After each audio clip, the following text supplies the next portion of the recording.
I find it difficult with the religion because I don't think religion's evil intrinsically. I mean, a lot of problematic things are said in every religious textbook book. But I think it's people who read it and take intent from it. They can read what they want out of it, or they can ignore what they want out of it. Because I mean, again, the unifying sort of thing of all religions is be nice to people, and then anything second to that is what you take from it. Sexuality and sexual behaviours became much more heavily controlled after the growth of the Catholic Church. So Yeah, God, yeah. Again, because it's like you've almost got like that fear of God in you that it's kind of like that it's not okay. Like we're really lucky to kind of be in a country where religion is kind of like on the back foot really. Like it's sort of a dying thing. Like you think in like America, like kind of acceptance to homosexuality in the UK versus the US is so massively different because people are so religious.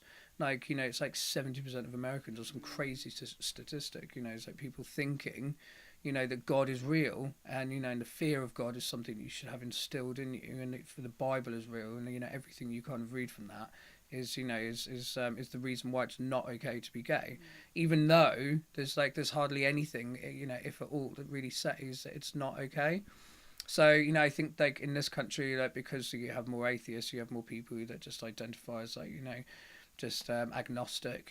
They're kind of they think that kind of whole element of it is different, but only here I would think that. I mean, I probably wouldn't think that elsewhere. No, I do think that the fact that certain religions, especially I would say the Church of England, the fact that the Church of England, which is the official state-sponsored religion of the UK, doesn't allow for sexually active and openly out gay priests and bishops.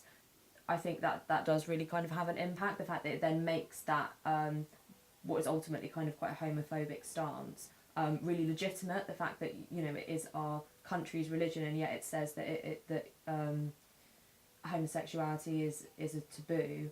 I was brought up Christian, and my parents are still Christian. We actually had this conversation recently. That the church that they go to isn't homophobic, but I did say to them, if the religion that you're a part of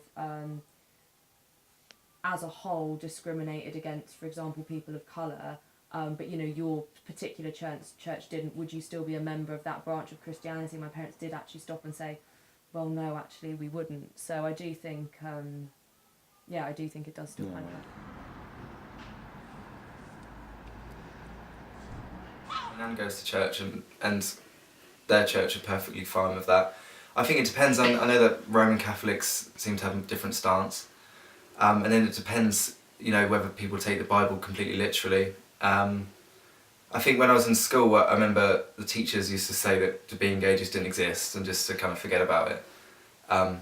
Being in Christian schools until college, so I mean it wasn't really taught about. I don't know about now. I imagine there's probably people go around schools encouraging it now. So many thoughts. I just fucking hate them. I think they're evil. I think they're disgusting. I can understand why parents are scared. They think their child's not going to be happy if they grow up gay, but they think they can change it. But yeah, I mean, I think there are so many studies to prove that it just doesn't work. That also people are so much more likely to kill themselves when they come out of these camps, suffer from depression. Yeah, I just think they're disgusting. Because I can even understand on the part of people who were actually subjected to gay conversion camps that really strong desire to wish to be heterosexual. Yeah. I know that when I realised that I was a lesbian, I would have, if I could have changed it, it would have been so much simpler for so many aspects of my life. I mean, especially because I was in a straight relationship, and I can really kind of understand that wish to become heterosexual. But I think ultimately, there's absolutely sexuality isn't a choice. It's going to ultimately just lead to kind of a suppression, which can have so many other negative aspects for people's physical and mental health. Homophobic politicians who are actually just gay. I just think it's crazy. I think, yeah. I mean, I watched a couple of programmes about it before, and it's just, I mean, these people just lie to themselves. They want to live a happy life, but they're never going to be happy. I don't believe you can just keep brainwashing someone. I think didn't they used to shock people, and I think they used to tell them stuff and shock them. Well, obviously they're not going to want to touch a man again, but it doesn't make it right. For me, like, knowing that I've always been gay, so it's like, whether it's like, you know, like, I would know that there's 100% nothing I could do to change that. Like, you know, so it's just like, it's scary to think that, like, there are parts of the world that they think that that's still okay, like, you know, and it's like they still can sort it out. Like, it's like almost like it's a mental illness, like, which is insane. It's just so weird to think that.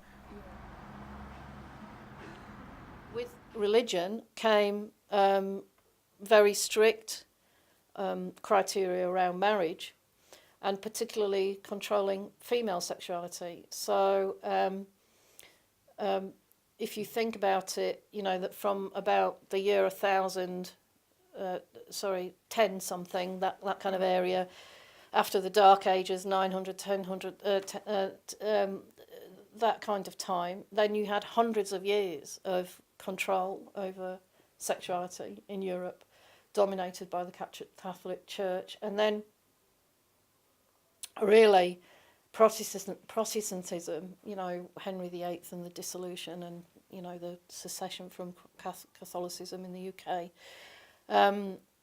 Protestantism got even more kind of strict about regulating sexuality in many respects, and exported that to America, which is kind of partly why, if you go to America as a European, Americans do seem kind of slightly more repressed than European people do, and that's actually one ironic kind of historical effect of the export of Protestantism to America in the founding of the American nation, and it was until the 19th century that actually that kind of repressive attitudes towards sexuality really took hold under Queen Victoria. And in the 19th century, that's when, you know, the idea of heterosexuality and homosexuality really started to consolidate.